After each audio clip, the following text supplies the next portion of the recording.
Coming to you from the secret location of the shield generator on Endor, this is Final Death Star.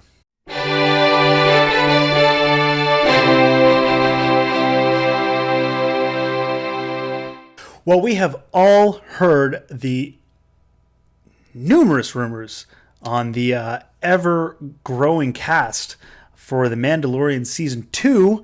It seems like literally every couple days, and I've said this before, and it hasn't changed. It's every couple days there's like a new actor that's joining this cast, and it's getting harder to figure out what the story's going to be because now it's like there's so many characters in it. I don't really know where they're going.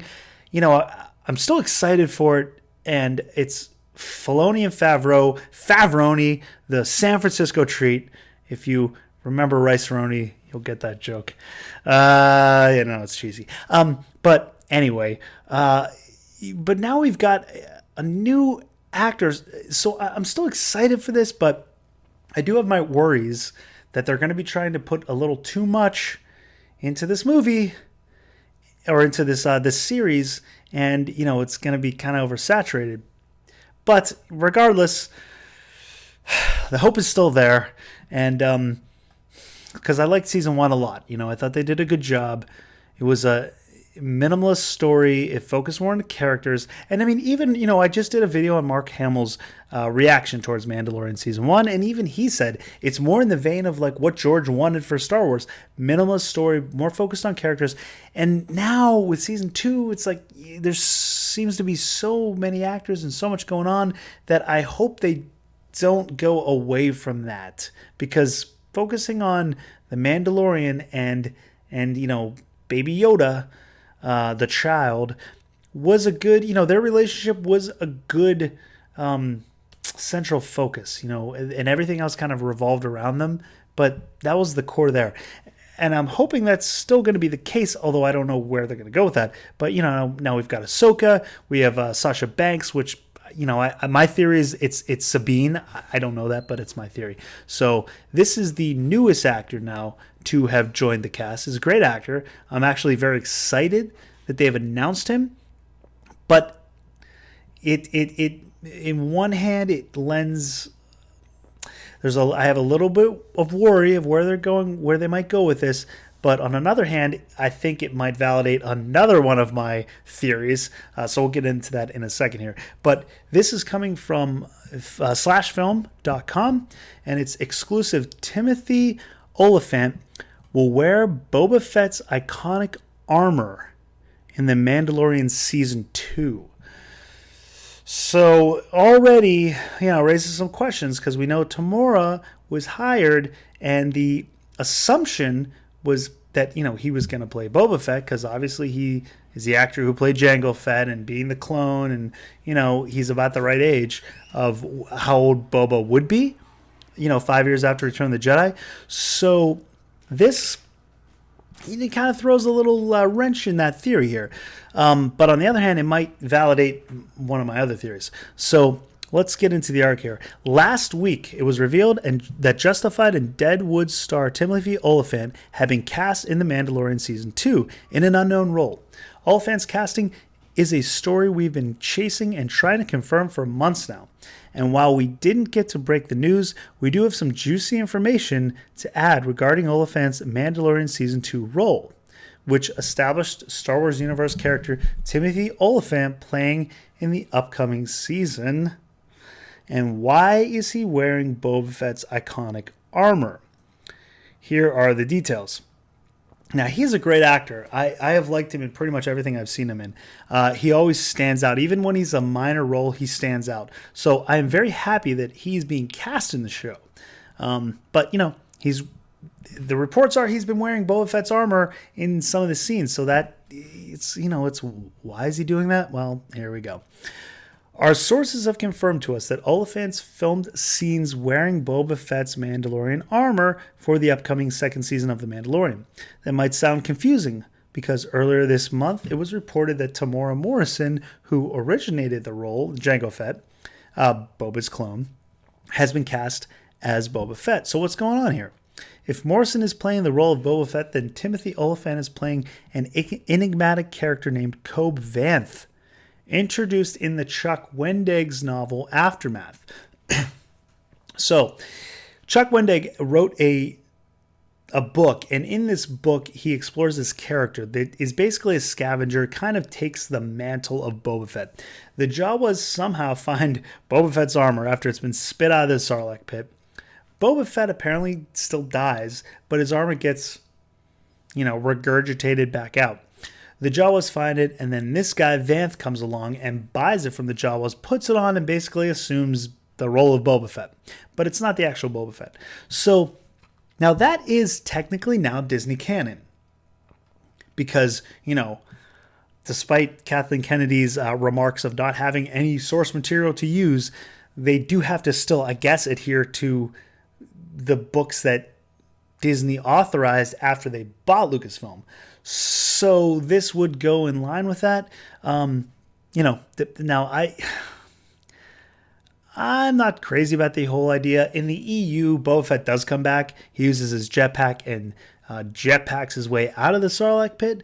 So he does live in that series as well. So it's not to say he's not alive somehow here.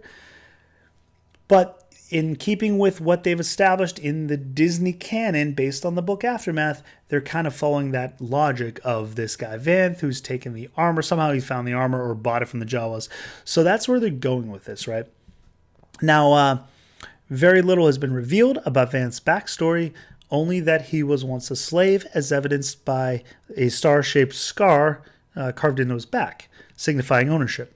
With the fall of Gangster Jabba the Hutt, a powerful vacuum has consumed Tatooine, and it's bringing all these people out, crime syndicates. Everyone's trying to gain power. They're all in a rush to try to grab the power that was the vacuum that was left from Jabba dying, by Princess Leia's hands.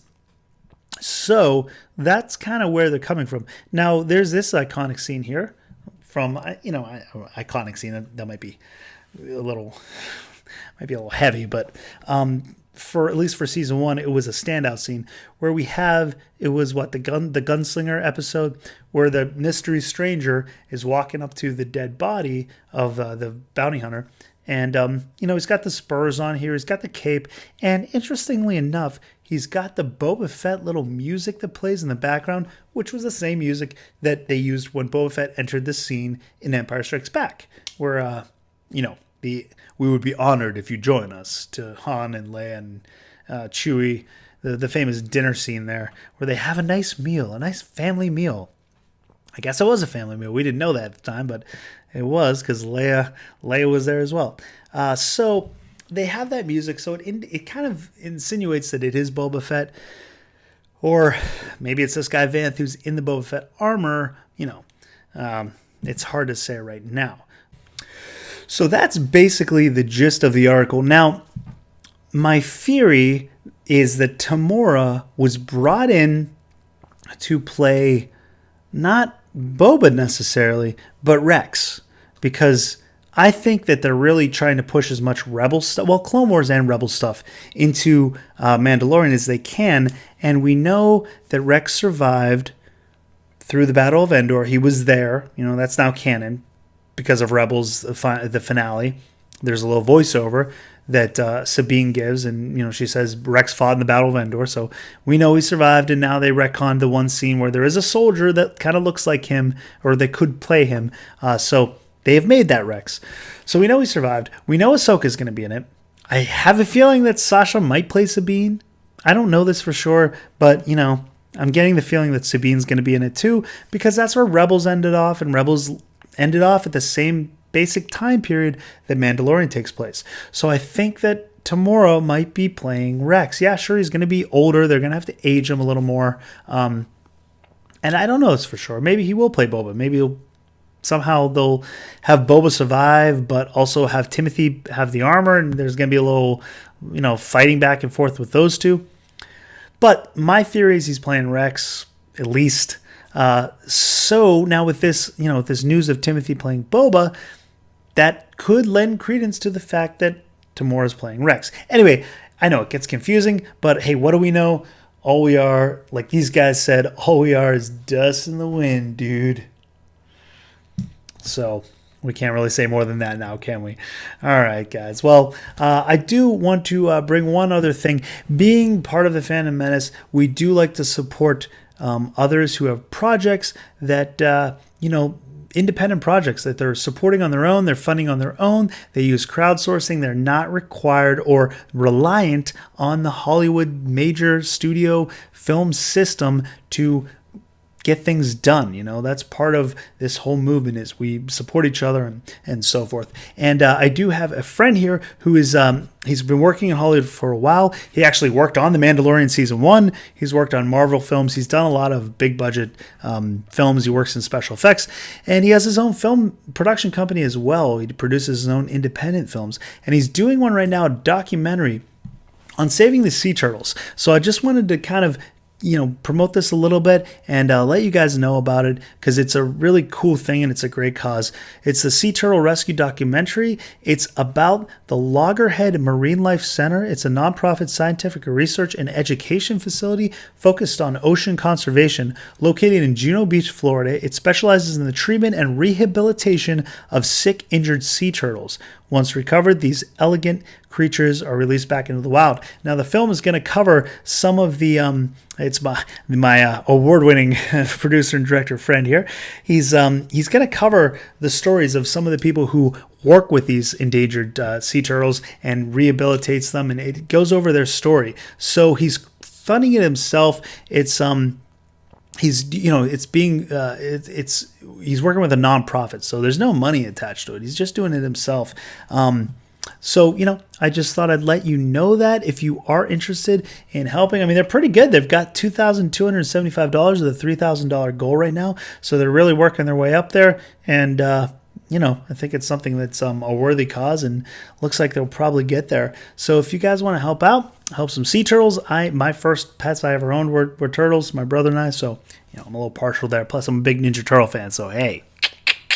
All right, guys. I'll leave that link down in the description too. So if you want to click on that and check it out, by all means. And until next time, lock the doors and hope they don't have blasters.